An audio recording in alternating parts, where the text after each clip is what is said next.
मेरठ का नीला ड्रम कांड आपको याद होगा, पूरे देश में चर्चा का विषय बना और अब भी इस पर चर्चा चल रही है। इस केस में मुस्कान रस्तोगी पर आरोप है कि उसने अपने प्रेमी साहिल शुक्ला के साथ मिलकर पति सौरभ राजपूत की हत्या की। पुलिस की चार्जशीट के अनुसार 4 मार्च 2025 की रात को सौरभ की बेरहमी से हत्या की गई। शव को टुकड़े टुकड़े कर नीले ड्रम में बंद किया गया और फिर सीमेंट डालकर छिपा दिया गया। अब इस घटना ने पूरे मेरठ ही नहीं बल्कि पूरे देश को हिला दिया। इसमें एक और खबर और अपडेट सामने आई है, बताते हैं आपको। हत्या के आरोप में जेल में बंद मुस्कान की जिंदगी में अब एक नया मोड़ ले लिया है।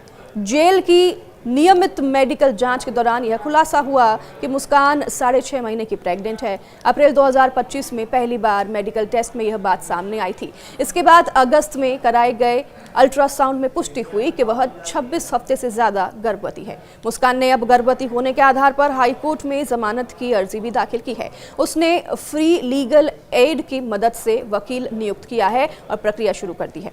तो जेल अधीक्षक ने बताया है यहाँ पर कि अदालत का जो भी आदेश होगा वही लागू किया जाएगा। फिलहाल मुस्कान की बेल पर फैसला हाईकोर्ट के हाथ में है। तो जेल में बंद मुस्कान ने एक अजीब ख्वाहिश भी जाहिर की है। मुस्कान का दरअसल कहना है कि उसका जो बेटा है वो श्री कृष्ण की तरह हो। मुस्कान ने कहा कि श्री कृष्ण भी जेल में पैदा हुए थे और वह चाहती है कि उसका बेटा भी श्री कृष्ण जैसा हो। तो जन्माष्टमी पर उसने व्रत भी रखा था और जेल प्रशासन से यही कहा कि कोख में पल रहे बच्चे के लिए उसकी प्रार्थना यही है। इस बयान ने पूरे केस को और भी चर्चा में ला दिया है। मुस्कान की गर्भावस्था सामने आने के बाद सबसे बड़ा सवाल यह भी उठ रहा है कि बच्चे का आखिरकार पिता कौन है।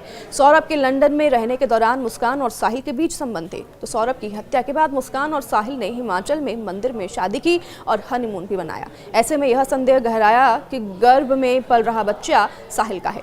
हालांकि सौरभ के परिजन कहते हैं कि डीएनए टेस्ट से सच्चाई सामने आनी चाहिए। सौरभ के भाई राहुल राजपूत ने कहा कि अगर बच्चा सौरभ का हुआ तो परिवार उसे स्वीकार करेगा और पालने की जिम्मेदारी भी उठाएगा, लेकिन अगर बच्चा सौरभ का नहीं है तो उनका परिवार उससे कोई भी संबंध नहीं रखेगा। इसलिए उन्होंने पुलिस और कोर्ट से डीएनए टेस्ट की मांग की है। तो वहीं मुस्कान और साहिल दोनों ही नशे के आदी थे। मुस्कान सूखे और इंजेक्शन दोनों ही तरह के नशे करती थी और जेल में भी नशा मुक्ति केंद्र की मदद से दोनों का इलाज लगातार किया जा रहा है।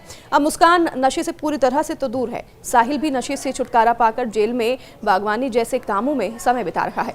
मुस्कान को गर्भवती महिला कैदियों के लिए बनाए गए नियमों के अनुसार सुविधा दी जा रही है। तो डॉक्टर और गायनोकोलॉजिस्ट समय समय पर मुस्कान का जांच करते रहते हैं। जरूरत पड़ने पर उसे जिला महिला अस्पताल भी ले जाया जाता है।